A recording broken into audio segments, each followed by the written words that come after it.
Now, I said I had some big news. We had a youth intake. And oh my goodness, did we have a youth intake. Finally, someone worth talking about. Into the black hole. Sing for my soul. Hey guys, and welcome back to another episode of Sunshine on Leyth. If you're still enjoying it, drop a like, that would be most lovely.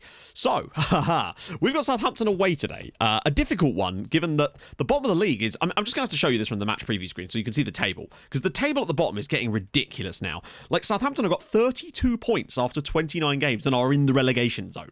Like, honestly, if things carry on at this rate, you will need more than 40 points to stay in the Premier League this year. We could be looking at a record tally required to stay up. Like, Leicester are 8th place and they're only 6 points above the drop zone. It's crazy.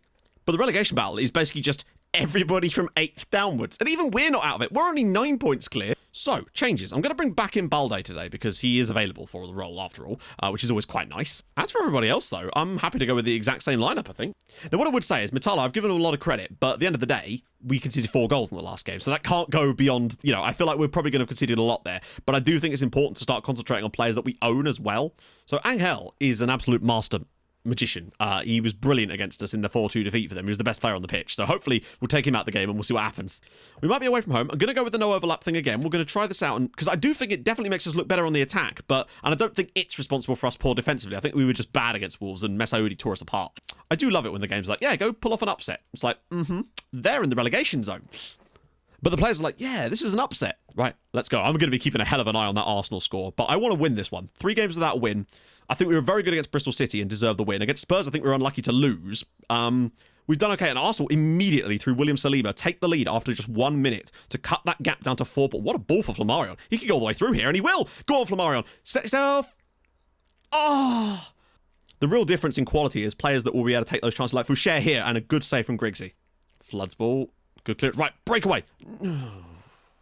I mean, Balde's got it. Don't know what Billington was doing there, but Balde's through. Oh, and a great strike on goal. Again, well saved by the goalkeeper. Oh, unlucky. Could still win it back here. And Flamarion around the side for Kayo again. And he scored. 11th goal of the year for Kayo. Gets in the great position. Flamarion finds him. And that is a much, much more difficult finish, ironically, than some of the chances we've had so far in this game. And we lead at St Mary's. It's just a breakdown, this is just poor from Southampton. Terrible clearance from Gelabert, and really nice vision for Flamarion just to drop that into the path of Kayo, and a thrashing finish at the near post. 11th goal of the year for him. It's nice to see both our strikers into double figures this year. That's a big one. I feel like a win against Saints here would keep us up, and I'm still thinking about it, because I do think 40 points might actually be what you need. Maybe even more than that if things carry on down at the bottom. So just to make sure that we're going to stay in the league is the key thing for us while we try to look at European football potentially. Connor, Lashka with a bit of space now, finally. Can he find the right pass, though? Oh, just ghosts past people. Sits around the side for Win Billington, and it's another big stop, but I think he was well offside. Was he? He wasn't offside. Win. 2-0 to Arsenal against Palace. That is a surprise. Lashka. Flamarion again brings it down. Shot is wide again. So half-time we lead. I feel like we've just about edged it in terms of the opportunities created. Maybe could have had another goal. Laska's been sensational in this first half, which is fantastic. He's basically done what Angel did in the last game against Saints. But it does seem like the plan today is getting Laska on the ball because he's been fantastic. Balde. Oh, it's a poor touch from Balde. Oh, he's won it back though. Well played. And Kayo! And it's in! Kayo scored. It's 2-0. And he's grabbed both of the goals today. This is more like it. Saliu Balde, just as I was saying, he'd done a poor job there. Because he kind of does here. This is just a bit bad from him. But he does a wonderful job at winning it back off of Tate here. Just really, and the fact that he makes the pass instead of shooting as well. And just a lovely finish from Kayo. And it's 2-0 to Whitport. That is huge. He can't, but Laska can hold the... No, he can't. Okay, Laska can't hold the ball up. That's bad. That's really bad. Foucher again, and he's just... Good save from Griggs again, as Connor was not able to get there. Bagari, we just want to avoid conceding a goal, like, right about now, because it gives them enough time to get back into the match. Whoa. Brazidi now. Bit of fresh legs out on the right-hand side. He's just going to drive straight at goal here. Brazidi! And Kayo on the rebound, and it's a hat-trick for Kayo. His first hat-trick for Whitport, and we are 3-0 up away at struggling Southampton. And this is just like that Spurs game, almost in reverse. I.e., we had a higher quality of player today, and we've been able to take our chances just like we couldn't against Spurs. Brazidi just being so direct here. Gets in there, comes back for Kayo. First hat-trick for the club. 13th goal of the season. I think he's been a very successful signing now. Go on, get that clean sheet for Russell Griggs. Don't let him down. Oh, no. Oh dear, nothing he can do about that one. Saints finally woke up. To be fair, they deserved a goal at least. It's just, yeah, just as I'm saying, like, let Russell Griggs get a clean sheet there. Just bad defending again, gets him in behind, and Griggsy just can't do anything about that, I don't think. Leonard cutting inside for Saints, well played. Balde now can bring this away, finds Grant White.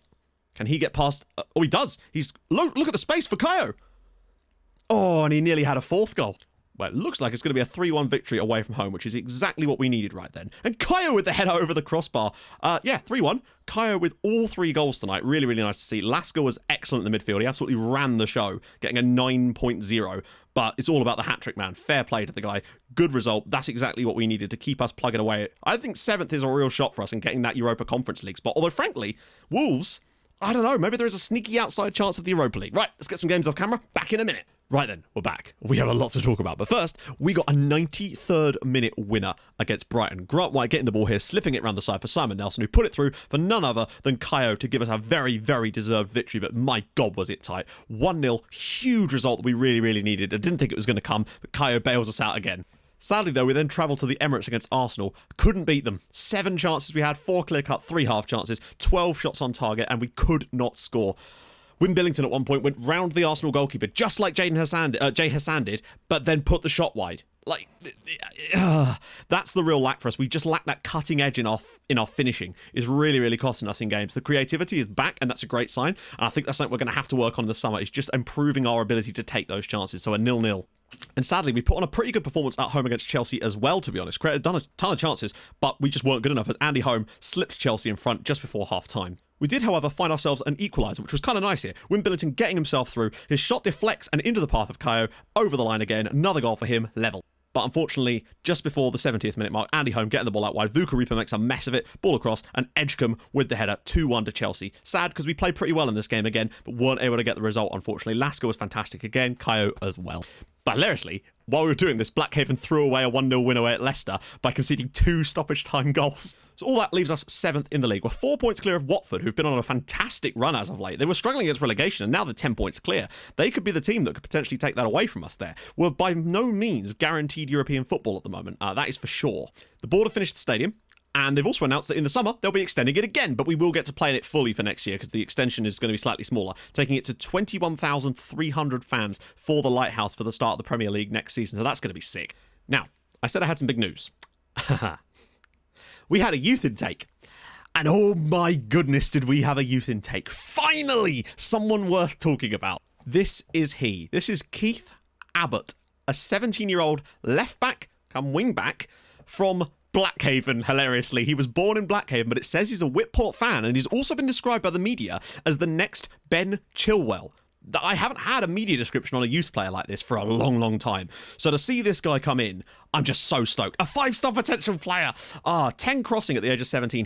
The one thing he does lack is pace. Pace and acceleration. If he could work on that, which I'm obviously training him on, then I think there's a real player here. Fairly determined personalities, some fantastic mentors, very brave, great work rate, great leadership, determination, excellent heading as well, fantastic technique. He's a very solid base with which to build, I think, a really solid player for us. So Keith Abbott becomes probably the greatest youth player in Whitport's history, and the first time we've ever got a 5-star guy. And I think this genuinely is because I made the changes by getting a new head of youth development, really reshuffling the way that we look at our youth team. And I think it's finally produced the goods for us. And I think Keith Abbott is the real deal. So it's super, super pleasing. And he could be the first player, really, to break through from our youth academy. Honestly, I literally since the likes of... literally since the first season of this save, I think this might be the first player to actually finally break through for us. So super pleased for Keith. But the fact that he's born in Blackhaven just makes you wonder. But it says Whitport fan, so we'll see. Hopefully there's nothing shady going on. But today we're going away to Norwich City. Tough-ish game for us, I feel like. Norwich are a decent side. Blackhaven did beat them, though. Their last win was against Norwich, so I think they can be beaten. Blackhaven host Leeds today as well. That is enormous. I think a win for Blackhaven there would be very, very welcome, but a loss could really see them start to stumble down the league. Although, you might notice... Arsenal's still 5 points from safety with 5 matches to go, and they lost to West Ham. They really are struggling like crazy down at the bottom, and I think they're gone. I keep waiting for that moment where they spring up, and they just haven't. So some changes are definitely going to have to be made. I think Lashka's good to start, but Zulu cannot. So Ramos will have to come in for him, despite the lack of a good partnership here, unfortunately. But the rest of the team, unless... wait. Oh, Verteball is back as well. Even better news. Balde's not really hit the ground running just yet. Might be a language thing. It's going to take him a little while to bed in, I imagine. So I'm prepared to give him a bit of leeway at this point. And Grant White scored 3 times on his debut for Scotland against Estonia. What a man. Wim Billington also banged a couple more goals for Wales on international duty too, which is nice. So...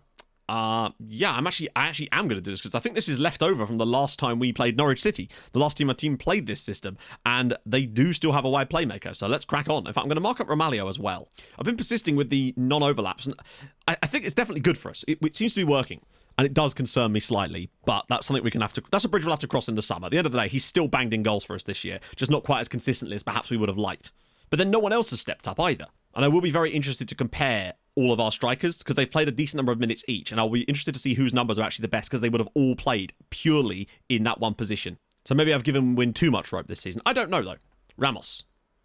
Nice ball for Flamarion. He's through! Flamarion gives us the lead inside 2 minutes. Berniat Ramos with an assist. Flamarion's 8th goal of the year. Big goal. That's a huge one. We really do need this to keep our chances of getting European football firmly on the cards. Considering we were struggling in relegation at one point this year, we very much have turned it on and been solid in the second half. Terrible defending. I don't know how that counts as an assist for Ramos because the defender basically touched it, but there you go. It's 1-0. This should basically feel like a home game as Leeds take the lead. Oh, Blackhaven United. The relegation battle continues for them. They are in dreadful form. Kamara's through for Norwich City as Leeds taking the lead there is enormous. Blackhaven won for a really good result away at Leicester City, and then they threw it away in stoppage time. Oh, they've equalised. Ernie McKinnon has equalised for Blackhaven. At least we've got something to hang on to here. And oh, Kayo, Wim Billington, chance, set himself, and is just taken so long. And he does get the shot away, but it's wide. In fact, is that a corner? Someone did get a touch on it, but he just didn't have that dynamism. Oh, Balde does well to win that. Can he bring it forward with some spice? And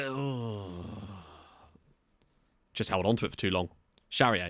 Metalla into the channel for Kayo. Round the side for Billington. Gets himself set. That's a bit of a tough angle for him. The Flamarion's through again, and he's made it 2-0. Wim Billington this time will get the assist as Flamarion is just taking this game by the balls and saying, we need 3 points. And when he has a game like this, he seems to be basically unplayable. His finishing tonight has been on point. Better than any striker for sure. Wim Billington does well to actually get that, but lovely work from Flamarion again. Gets a bit fortunate, but he still has to finish that off, and it's 2-0 at Carrow Road.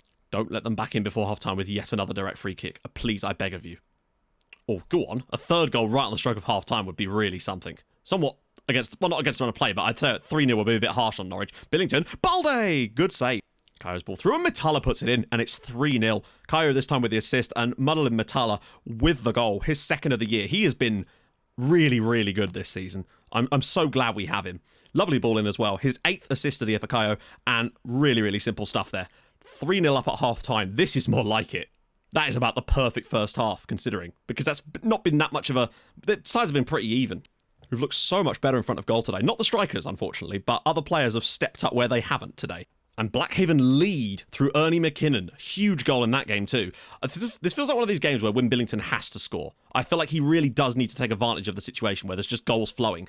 And Kayo again with the shot. Kamara flying down the side. He's whipped it all the way through and not bad.